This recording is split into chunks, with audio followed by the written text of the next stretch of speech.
Please be seated. Before our next act, I want to just mention a few people to thank. First of all, I want to thank members of Kindred Voices Choir who spent an evening here decorating the sanctuary with the wreaths and the candles and the garland. And, yeah, thank you. Give them a round. And a young lady you may not know, Brittany Besta, who's a member of the young adult group, and many of her young adult friends are the ones who created these stars. We installed them this morning. Aren't they great? Yeah. Thank you. And now our own Jean Ann Powers, Aaron Pawalek, and John Jaggers.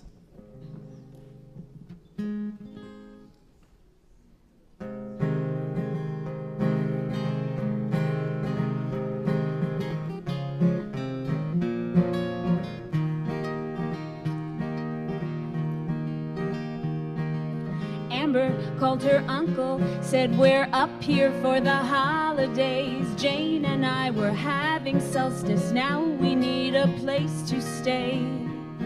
And her Christ-loving uncle watched his wife hang Mary on a tree. He watched his son hang candy canes all made with red dye number 3. He told his niece, it's Christmas Eve, I know our life is not your style. She said, Christmas is like solstice, and we miss you, and it's been a while. So the Christians and the pagans gather at the table, finding faith and common ground the best that they were able. Just before the meal was served, hands were held and prayers were said, sending hope for peace on earth to all their gods and goddesses. The food was great, the tree plugged in, the meal had gone without a hitch, till Timmy turned to Amber and said, is it true that you're a witch?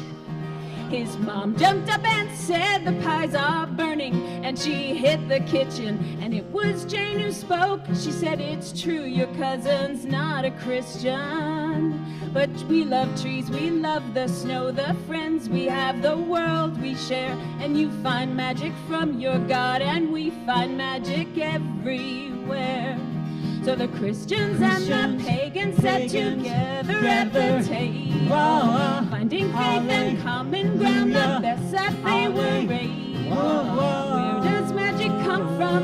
I think magic's in the learning, 'cause now when Christians sit with pagans, only pumpkin pies are burning.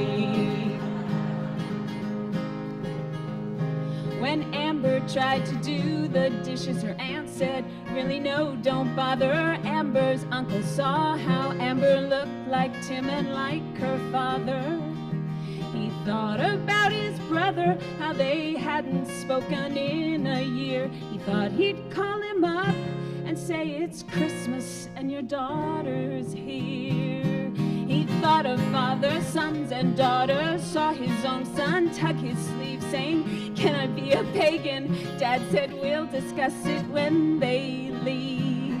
So the Christians and the pagans sat together at the table, finding faith and common ground, the best that they were able. Lighting trees in darkness, learning new ways from the old, and making sense of history and drawing warmth out of the cold.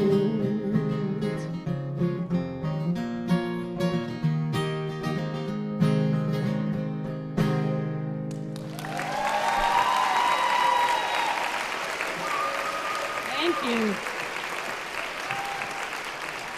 A little something for everybody in that one.